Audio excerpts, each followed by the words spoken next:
So I want to talk about pricing. A recent Gallup poll showed that nearly 9 in 10 Americans are concerned that drug makers will take advantage of the pandemic to raise prices. From insulin to countless other examples, we've seen drug companies use monopoly control to price gouge patients and sometimes make it impossible for them to get their medications. Ensuring the safety and efficacy of COVID-19 vaccines, of course, is critical, but it will mean nothing if the price is a barrier to all Americans getting it. So, to the witnesses, your trade association, Pharma, claimed in an advertisement, and I quote, we've had a number of companies that have already made public a public pledge that if their vaccine is ultimately successful, that they will produce it essentially at cost, meaning no profit for that company, unquote. Now, Mr. Young from Pfizer has already stated that it will sell its vaccine for a profit. So for the rest of the witnesses, will you please answer yes or no? Will you sell your vaccine at cost and provide contract transparency so that we can verify you aren't making a profit? So Dr. Hoge, yes or no? We will not sell it at cost. You will what? We will not sell it at cost. No, ma'am. You will not sell it at cost. Okay. Dr. Pangalos, yes or no? Under the agreement we have with BARDA for the 300 million doses, we are selling that to the government at no profit. Thank you.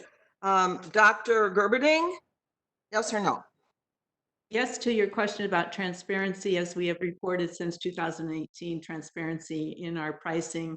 We have not raised our prices since the pandemic began. And no, we will not be selling vaccine at cost, although it's very premature for us since we're a long way from really understanding the cost basis of what we'll end up yes with. Or no? Dr. Douoguih? Yes.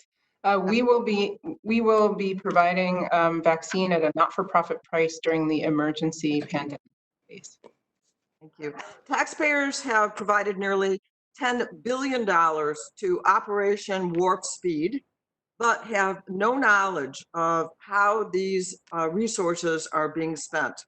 For the companies receiving taxpayer funding for your vaccines, have any of your contracts or agreements with the federal government included provisions to ensure affordability in pricing or vaccines, and affordable pricing of vaccines or treatments? Let me start again with Dr. Hoge about the agreements. What's in them? No, they don't. We don't have a supply agreement with the U.S. government, Congresswoman.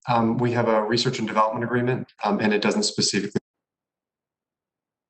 That's what I'm asking. Okay. Dr. Pangalos?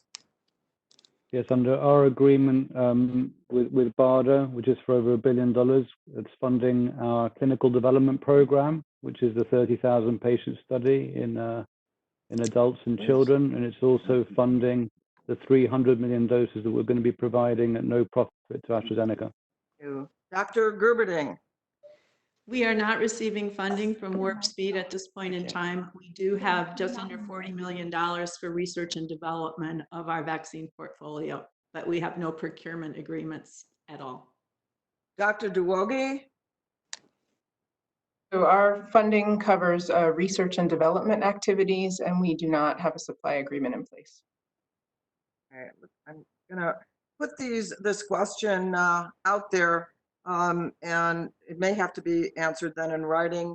Mr. Young from Pfizer, your company has rejected taxpayer funding for your vaccine.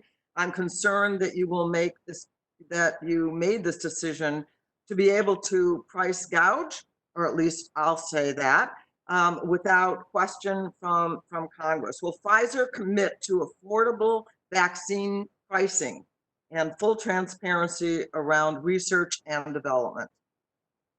So thank you for the question. Let me just say, as I mentioned in my earlier comments, that we didn't accept federal government funding solely for the reason that we wanted to be able to move as quickly as possible with our vaccine candidate into the clinic.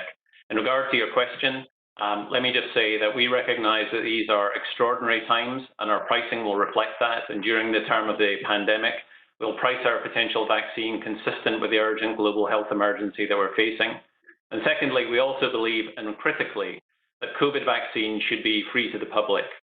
A vaccine is meaningless if people are unable to afford it.